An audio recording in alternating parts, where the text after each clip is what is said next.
Bismillahirrahmanirrahim. Assalamualaikum warahmatullahi wabarakatuh. Waalaikumsalam warahmatullahi wabarakatuh. Apa kabar Ustaz Muhsin? Alhamdulillah masih Alhamdulillah. baik, dijaga oleh Allah. Amin. Amin amin. Ustaz Muhsin, beberapa kali ini kita melakukan podcast, namun sudah Nah, sedikit vakum. Berapa lama Ustaz? ada sekitar setengah bulan mungkin, 2 minggu ya, dua sekitar pekan. 2 pekan ya. Oke. Dan mungkin karena tersita masalah pilpres ya Ustaz, Nah, betul, betul, sangat menyita memang. sangat menyita. Tapi banyak nih ya dari audiens kita, subscriber kita, penonton kita yang minta kembali kita untuk membahas hal yang sama karena banyak manfaat yang dirasa Ustaz. Alhamdulillah, iya, iya, iya. Jadi kita pada hari ini kita akan membahas topik yang sama yang banyak yang diminta oleh audiens kita, yakni masalah tentang Wahabi, Ustaz. Wahabi ya. Ya, ini kan pro kontra tentang Wahabi. Bahkan di komen tuh banyak yang komentar tentang ya perbedaan pendapat ya, tapi buat para audiens, para subscriber yang menonton, komennya tetap pakai adab dan ilmu ya Ustadz ya. Betul, betul. Jangan asal sembarang komen ya Ustadz ya. Diharap tetap menjaga etika karena ini merupakan fitrah keberagaman pendapat memang. Ya, Jadi kita tetap menggunakan adab, kemudian menggunakan ilmu, demikian. iya Ustadz. Gini Ustadz, kenapa sih Ustadz? Yang ingin saya bahas, yang ingin saya tanyakan ya Ustadz ya. Kenapa kan kita sama-sama Islam nih, namun alirannya berbeda, ya kan? Al-Qur'annya sama yang kita baca sama, Betul, betul. hadisnya juga sama yang kita Sama. baca, semuanya kan sama. Tapi kenapa pemahaman antara Ahlus Sunnah dan juga Wahabi Salafi ini berbeda? Padahal istilahnya ilmunya sama, nih gitu kan Ustaz? Iya, iya, iya. Pedomannya sama gitu Ustaz. Memang di dalam Al-Quran dan hadis yang dibaca oleh kita umat Islam, utamanya yang ahlul kiblat, yang masih sholat menghadap kiblat, itu memang referensi utamanya ada dua, itu sama, yaitu Al-Quran dan hadis. Tidak ada perbedaan sama sekali di situ. Iya. Hanya saja di dalam Al-Quran itu memang ada beberapa ayat yang tidak langsung mudah dicerna oleh orang awam. Oh, seperti itu. Ada seperti itu, sehingga ketika mengolah sama seperti kita ada bahan makanan yang sama, tepungnya sama, gulanya sama, garamnya sama. Iya. Namun ketika cara mengolahnya berbeda, misalnya ada yang satu menjadi makanan yang enak, sehat, bergizi, namun yang lain terkadang makanannya bisa berbahaya untuk kesehatan. Bahkan membuat racun, jadi racun. Terkadang membuat memabukkan, katakanlah seperti itu. Memang secara analogi semacam itu. Jadi dari beberapa ulama Ahlus Sunnah wal Jamaah, ulama yang ada di Salafi Wahabi, ulama yang ada di Syiah, atau kalau dulu itu ada Mu'tazilah, ada Khawarij. Itu memang cara mengolahnya, cara memahaminya itu berbeda. Sehingga hasilnya juga akan berbeda, seperti itu. Jadi kalau kita kan memahaminya berbeda, apakah mungkin pemahaman yang dipahami oleh teman-teman kita, saudara kita di Wahabi Salafi itu salah? Seperti ini. Kalau di dalam masalah syariat, ya, perbedaan itu malah menjadi rahmat bagi umat manusia. Nah, kalau di dalam ranah syariat, artinya fikih, dalam segi fikih, makanya dikatakan bahwa ikhtilaful ummah rahmah. Perbedaan umatku, yang dimaksud umat di sini ulama-ulamanya. Oh, gitu, bukan umat secara keseluruhan. Bukan secara. Jadi ulama-ulama dari umatku kalau berbeda, maka itu akan menjadi rahmat bagi umat. Secara keseluruhan orang awam akan mendapatkan rahmat. Contoh seperti ini.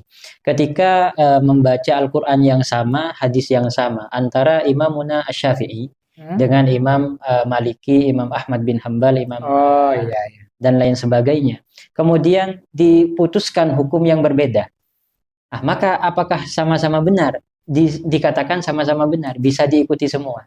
Karena asalkan memang cara ulamanya ulama muktabar, metodenya jelas dan lain sebagainya. Karena ada ulama-ulama madhab itu yang tidak muktabar, seperti itu. Muktabar nih gimana? Artinya metode yang digunakan itu betul-betul dapat dipertanggungjawabkan. Kemudian di masa itu para ulama-ulama itu tidak serta-merta menerima Imam Syafi'i sebagai imam madhab, tidak serta-merta menerima Imam Malik sebagai imam madhab, tapi memang diuji waktu itu. Di masa beliau itu memang betul-betul teruji oleh seluruh ulama. Nah, makanya beliau itu diterima sebagai imam madhab di dalam fikih. Maka perbedaan beliau itu menjadi rahmat. Hanya saja kalau di dalam masalah ranah akidah tidak bisa menggunakan kaidah ikhtilaful ummah rahmah ini. Berarti perbedaan antara Ahlus sunnah dan juga Wahabi ini bukan rahmat. Nah, bukan menjadi rahmat. Kenapa? Berdasarkan dalil daripada Rasulullah yang disampaikan di podcast-podcast di awal bahwa Iya, perbedaan umat Rasulullah akan terpecah menjadi 73, kan seperti itu. iya. Itu perpecahan, perbedaan, namun dari 73 hanya satu yang dikatakan selamat masuk ke dalam surga. Sedangkan yang lain itu masih transit terlebih dahulu di neraka. Oh, Nah, gitu. makanya perbedaan itu tidak serta-merta bisa menjadi rahmat. Nah, ada kalanya perbedaan itu malah tidak baik seperti itu. Oh, berarti tergantung perbedaannya apa gitu. Ya, kalau dalam hal fikih maka itu rahmat, kalau di dalam masalah akidah itu tidak bisa ditolerir seperti itu. Oke, oke. Berarti apa sih Ustadz yang bisa membedakan? Istilahnya kan menurut Ustadz kan Al-Qur'annya sama tapi Nah, pemahamannya berbeda. Apa iya. sih yang membuat itu berbeda, Ustadz? Apakah ada ayat-ayat di Al-Qur'an yang susah dipahami atau eh, menggunakan istilah-istilah sehingga menjadikan perbedaan? Iya, di dalam Al-Qur'an sendiri itu ada dua spesifikasi ayat Iya, dari awal juz sampai juz terakhir itu ada dua macam ayat. Yang pertama istilahnya ayat mutasyabihat. mutasyabihat ya. Yang kedua ada ayat muhkamat seperti ini. Muhkamat. Dua ayat ini. Ini salah satu yang menjadi pemantik perbedaan utamanya antara ulama Ahlus Sunnah wal Jamaah dengan orang-orang Wahabi, saudara-saudara kita yang ada di Wahabi. Jadi pemantiknya adalah ayat mutasyabihat dan ayat muhkamat. Nah, cuma sering di komentar-komentar, oh saya sudah ikut kajiannya Ustadz-Ustadz Salafi Wahabi, ternyata tidak seperti yang dijelaskan oleh Ustadz. Kan sering seperti itu Iya, banyak-banyak yang komentar begitu. seperti itu. Kami katakan seperti ini. Di dalam masalah akidah itu, memang kalau ikut kajian-kajian, biasanya yang banyak dibahas itu masalah syariat. Sehingga perbedaannya tidak masalah. Karena Ah, berbeda saran itu seperti yang Ustaz katakan rahmat ya. betul. Namun ketika mereka membahas masalah akidah, itu Ah, biasanya nanti akan melenceng. Nah, untuk mengetahui melenceng atau tidaknya, kita tidak bisa menghukumi secara satu persatu ustadz-ustadz Wahabi yang ada di Indonesia. Tidak bisa seperti itu. Untuk menghukumi Wahabi, maka kita harus mengetahui ajaran pokok dari Wahabi itu sendiri. Siapa yang membuat ajaran itu? Ya katakanlah Muhammad bin Abdul Wahab, katakan seperti itu. Maka kitab-kitab turunan dari ulama-ulama Wahabi itu yang dikaji. oh, Bukan dengan mengikuti saya ikut kajiannya Ustadz ini yang katanya Salafi Wahabi, tidak sesat kok misalnya ya seperti kalau itu. misalkan Bukan sudah, seperti itu, tapi harus mengkaji kitabnya ulama-ulama Wahabi. Maka akan ketemu kesesatannya di mana. Jadi seperti itu. Kemudian terkait ayat mutasyabihat. mutasyabihat dan muhkamat, ini patokan utamanya adalah di dalam Al-Qur'an surat Al-Imran ayat ke-7. A'udzu billahi minasyaitonir rajim. Huwallazi anzala 'alaikal kitabah. Allah adalah yang menurunkan Al-Qur'an. Iya. Nah, di sini sebenarnya mempertegas bahwa Al-Qur'an itu bukan anggitan Rasulullah Muhammad SAW. Karena banyak tuduhan bahwa Al-Qur'an itu yang membuat Muhammad, Ciptaan Nabi ciptaan Nabi Muhammad Muhammad Shallallahu Alaihi Wasallam. SAW. Jadi ada yang mengatakan seperti itu. Maka salah satu dalilnya untuk membantah hal itu adalah huwallazi anzala 'alaikal kitabah. Allah adalah zat yang menurunkan kepada kamu wahai Muhammad Alkitab atau Al-Qur'an. Minhu di dalam Al-Qur'an itu ayatun muhkamatun. Ada ayat-ayat muhkamat. Muhkamat itu apa? Muhkamat itu adalah ayat-ayat yang sekali dibaca langsung paham orang. Jelas gitu ya. Jelas, langsung jelas, tidak perlu tafsiran-tafsiran atau takwilan-takwilan, tidak Oh, perlu, seperti langsung itu. jelas. Hunna ummul kitab. Nah, ayat-ayat muhkamat ini adalah ummul kitab. Yang dimaksud ummul kitab itu adalah patokan utama. Kalau ada ayat yang tidak jelas, maka harus dikembalikan kepada ayat yang jelas. Nah, maka patokan utamanya itu adalah ayat muhkamat. Muhkamat. Kemudian wa ukhur mutasyabihat. Sedangkan ayat-ayat yang lain itu adalah ayat-ayat mutasyabihat yang ketika dibaca terkadang belum jelas, masih bingung. Berarti memakai kiasan-kiasan seperti itu mungkin. Salah satunya seperti itu. Kemudian ada juga awailus suwar, awal-awal surat sering kita membaca Yasin. Ah, Itu apa artinya? Kita nggak kan paham gitu. bingung. Nggak tahu gitu ya. Kemudian Toha, Alif Lam Mim. Iya, iya. Itu ayat-ayat mutasyabihat. Ayat yang artinya nggak jelas. Belum jelas, Belum belum jelas. jelas seperti itu. Maka caranya harus dikembalikan kepada ayat yang jelas. Nah, makanya dua model, dua role model ayat di dalam Al-Quran ini, ada yang jelas, kemudian ada yang tidak jelas. Maka kaedahnya untuk memahami ketika bertemu dengan yang tidak jelas, harus dikembalikan kepada yang jelas. Contoh seperti ini. Di dalam Al-Quran ada ayat-ayat yang sudah jelas. Laisa kamitslihi syai'un. Di dalam surat Asy-Syura ayat ke-11. Tidak ada satu apapun yang menyerupai Allah. Ya, Oh, ini jelas. jelas Berarti sekali. makhluk tidak mungkin sama dengan Allah. Kemudian walillahil matsalul a'la di dalam surat An-Nahl ayat ke-60. Dan Allah yang memiliki sifat-sifat yang tidak serupa dengan sifat-sifat selainnya. Nah, kemudian di dalam surat Al-Ikhlas kita sering mendengar walam yakul lahu kufuwan ahad. Walam yakul lahu kufuwan ahad. Apa artinya? Dan tidak ada sesuatu yang setara dengan Allah. Nah, ini ayat-ayat jelas. Kemudian di dalam membaca Al-Quran, ternyata kita bertemu dengan ayat yang belum jelas. Contoh di sini, yadullahi fawqa aydihim. Tangan Allah ada di tangan mereka, makhluk. Nah.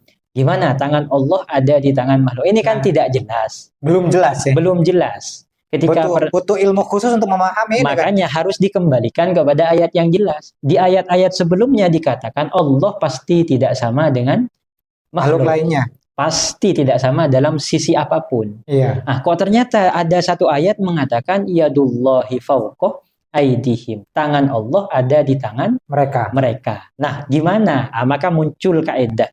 Untuk memahami ayat-ayat ini muncul yang namanya kaedah-kaedah pemahaman. Di dalam ulama Ahlus Sunnah wal Jamaah itu menggunakan dua pendekatan metode. Yang pertama adalah metode takwil, yang kedua adalah metode tafwid. Kemudian ada ulama ketiga dari golongan Wahabi menambah satu metode namanya metode tajsim. Nah, ada tiga macam metode. Metode pendekatannya juga udah berbeda ya. Ayat ini. Nah, makanya ini kalau ahlu sunnah ini dua metode, tafwid dengan takwil. Setelah ini akan saya jelaskan. Yang ulama Wahabi ini menggunakan pendekatan tajsim.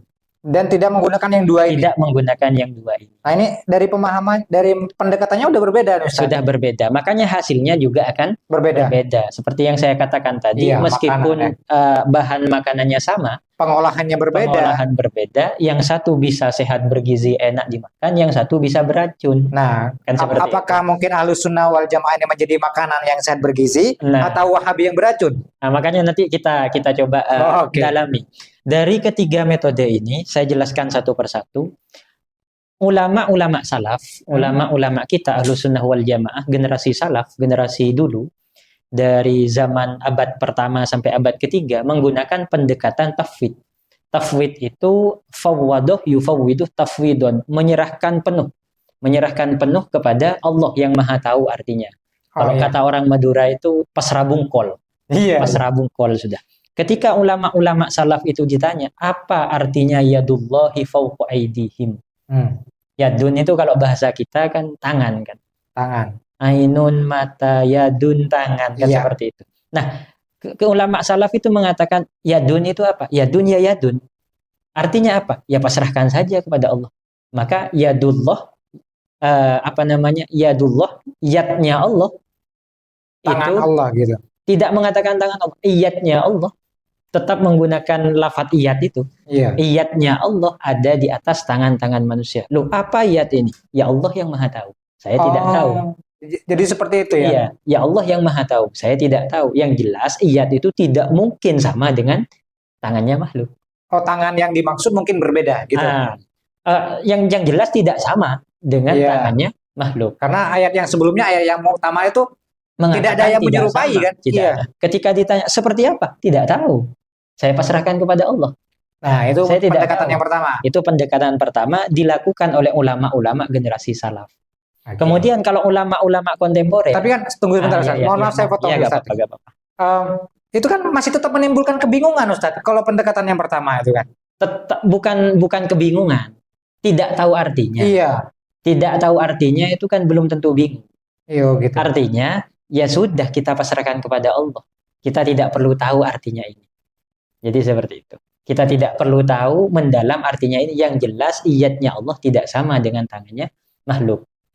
Nah, karena ini resiko memang nanti di ayat selanjutnya saya bacakan itu Siap, nanti siap. Semoga dilanjut dulu, resiko-resikonya. Ustaz. Iya. Kemudian pendekatan kedua itu ulama-ulama kholaf, ulama-ulama sekarang dari zaman abad keempat sampai sekarang itu pendekatannya adalah takwil, ditakwil. Jadi seperti yang Mas Andi tadi katakan, oh kiasan-kiasan, semacam kiasan misalnya. Maka ketika memaknai yadullahi fawqa aydihim, kekuasaan Allah. Yad itu diartikan kekuasaan Allah. Oh, gitu. Kekuasaan Allah ada di atas kekuasaan makhluk. Ah, Nah, jadi tidak ada penyerupaan. Tidak ada penyerupaan. Ketika tidak Allah punya kuasa, ada. Makhluk punya kuasa.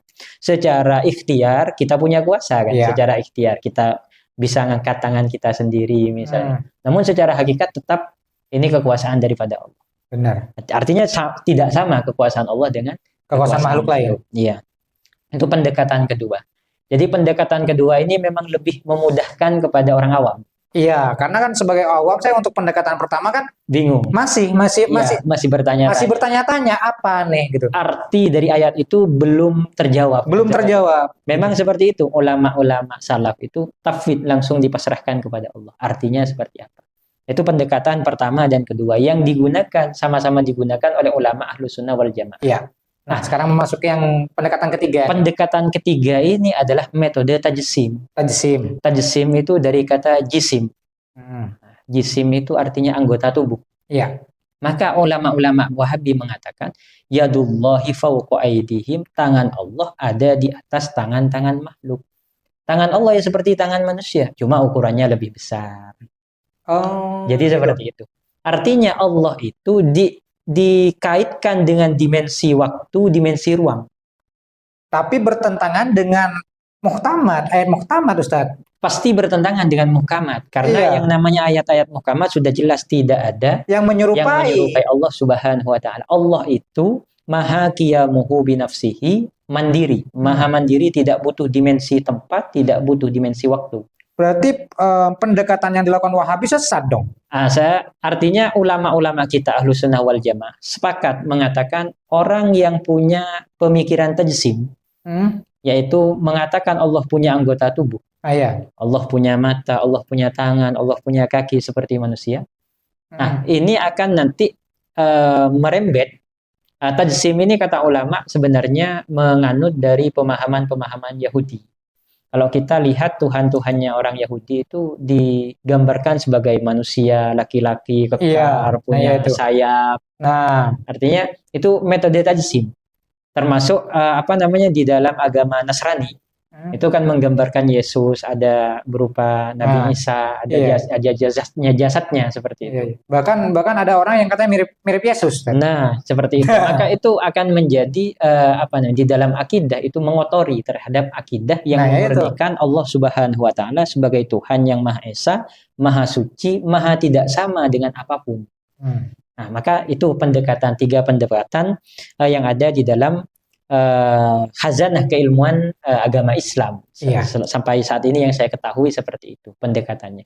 Maka ulama-ulama itu, kalau yang ulama salaf itu lebih menggunakan tafwid, meskipun ke orang awam masih bingung. Ya, benar-benar. Belum mendapat jawaban. Iya. Kemudian yang kedua, yang lebih bijaksana untuk ke masyarakat awam itu menggunakan takwil. Iya. Jadi menggunakan kiasan-kiasan sekiranya tidak bertentangan dengan ayat muhkamat, namun juga bisa memahamkan kepada orang-orang awam. Itu metode kedua. Metode ketiga yang sangat berbahaya karena ini mengadopsi daripada paham-paham Yahudi Nasrani, yaitu tajsim, yaitu Allah atau Tuhan kita itu digambarkan, divisualisasikan, punya tangan, punya kepala, punya mata, sehingga bisa dilihat oleh kita sebenarnya. Sehingga kita yang mendengarkan pendekatan yang ketiga tajsim itu bisa membayangkan, oh Allah ini seperti ini, Allah ini seperti ini, bisa divisualkan di pikiran kita, di angan kita. Itu kan merupakan bibit-bibit kesesatan, Ustaz. Betul. Karena seperti ini, jangankan Allah. Allah itu Tuhan kita. Surga saja. Yeah. Ulama itu mengatakan bahwa surga itu adalah makhluk mala ainun ra'at wala udunun sami'at wala khatara bibali basyarin. Yang namanya surga itu tidak pernah dilihat oleh mata, tidak pernah didengar oleh telinga, dan tidak pernah terbesit di dalam hati seorang manusia pun. Kalau terbesit, berarti bukan seperti itu surga. Nah, Kalau masih terbesit, berarti bukan seperti itu surga. Surga itu makhluk Allah, apalagi Allah. nah itu benar sekali yang dikatakan Ustadz ya. Heeh. Allah saja kalau misalkan menggunakan pendekatan Tajsim. tajsim aja itu Nah. apa bisa kita bayangkan. Sedangkan Rasul aja kita menggambar wajah Rasul itu termasuk Oh, penghinaan. penghinaan luar biasa. Maka ini Rasul yang digambar menyerupai Rasul. Ini adalah Rasulullah. Ini Rasulullah gitu. Berupa animasi atau gambar, kartun dan segala macamnya itu kan merupakan penghinaan. Apalagi Allah yang bisa kita gambarkan Apalagi gitu Allah. Ustaz. Betul. Apakah itu bukan penghinaan level atas Ustaz? Oh, sangat, sangat. Makanya di sini metode tajsim itu dikatakan sesat oleh ulama sejak dahulu memang. Jadi seandainya masih ada bibit-bibit tajsim di masa sekarang, maka itu otomatis juga bagian daripada kesesatan. Makanya di ayat lanjutan saya kembali ke surat Ali Imran ayat ke-7 ketika menjelaskan ayat muhkamat dan mutasyabihat. Allah melanjutkan fa'ammal ladzina fi qulubihim zaygun. Kalau orang-orang yang di dalam hatinya itu ada seleweng, artinya tidak bersih hatinya. Ulama-ulama yang mungkin tidak diberikan hati yang bersih oleh Allah, ketika membaca ayat-ayat mutasyabihat, fayattabi'una ma tasyabaha min, maka dia akan mengikuti ayat-ayat mutasyabihat itu dengan kesesuaian hatinya, ibtigha al-fitnah, tujuannya untuk mencari fitnah. Nah, itu yang memang bahaya, mencari fitnah. Kemudian wabtigha ta'wilihi, kemudian mencoba mentakwil-takwilnya. Tapi mendeskripsikan sendiri gitu. Mentakwilnya tidak mengikuti metode takwil ulama khalaf itu, bukan ke sana. Wa ma ya'lamu ta'wilahu illallah. Padahal yang tahu takwilnya itu hanya Allah. Padahal yang mengerti hanya Allah.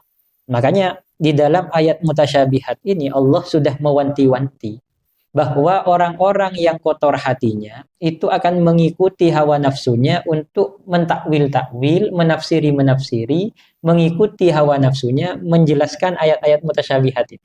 Oh iya, iya. Sudah ada peringatan sebenarnya. Sudah ada peringatan, sangat beresiko sebenarnya. Apalagi saat ini, cuma bukan kajian saat ini, orang-orang liberal itu sudah sangat luar biasa untuk menafsiri Al-Qur'an semaunya sendiri. Salah satu yang dimaksud daripada ayat ini. Jadi seperti itu. Kayak misalkan ya Ustaz, banyak saya menemukan arti-arti dalam bahasa Indonesia kalau ayat-ayat itu Allah itu menggunakan kata kami gitu kan. Nah, kalau saya mengartikan kami ini kan lebih dari satu orang, sedangkan Allah ini esa. Nah, seperti itu Ustaz. Apakah silakan. Apakah dengan ayat-ayat mutasyabihatnya kan justru membingungkan? Apakah itu tidak mengurangi istilahnya keistimewaan Al-Qur'an Ustaz? Kalau masalah terjemah, tentu dalam satu bahasa ketika diterjemah ke bahasa yang lain itu tidak mungkin membawa makna 100%. Tidak mungkin. Gitu antara satu bahasa dengan bahasa yang lain itu punya keunikan tersendiri, pasti itu sudah. Kemudian bagaimana dengan Al-Qur'an ketika inna anzalna fi lailatul qadar, misalnya inna itu kan kami. Iya, menggunakan kata sehingga kami kan? Ketika diterjemah menjadi kami juga kan. Sedangkan yang namanya kami itu tidak menggambarkan satu yang esa, satu yang tunggal. Benar. Maka itu sebenarnya lebih ke ranah pembahasan ilmu balaghah, sastra Arab. Jadi penggunaan kata kami itu memang salah satu bagian daripada sastra. Seperti kalau di bahasa Madura misalnya itu untuk di bahasa Indonesia saja untuk bahasa-bahasa resmi itu biasanya memang menggunakan kami kan, bukan saya. Misalnya kami yang berdiri di sini, padahal satu orang kan. Ya, tapi kita mewakili sebuah perusahaan atau apa gitu kan? Tidak, meskipun sendiri, misalnya saya sendiri yang berdiri, tidak mewakili apa-apa, kemudian terkadang membawa kami yang berdiri sini sebenarnya tidak pantas misalnya. Itu bagian dari sastra untuk takziman kepada orang yang diajak berbicara. Salah satunya seperti itu. Jadi bukan ranah akidah kalau yang itu. Kalau masalahnya itu ranah sastra saja. Siap. Ranah sastra. Demikian. Oke. Mungkin seperti itu Ustaz yang bisa kami gali dari ranah Wahabi, atau mungkin ada teman-teman yang nonton video ini mungkin ada yang ditanyakan, silahkan langsung Betul, di komen betul. aja. Apa yang ingin ditanyakan tentang Salafi, Wahabi, dan Ahlus Sunnah wal Jamaah yang mungkin ditanyakan. Perbedaan-perbedaan apa yang ingin kita kulik ya. Dan juga sekali lagi yang saya tekankan kepada teman-teman, komen tetap pakai adab dan juga pakai ilmu. Gitu Betul, Ustadz ya. betul, betul. Terima kasih. Assalamualaikum warahmatullahi wabarakatuh. Waalaikumsalam warahmatullahi taala wabarakatuh.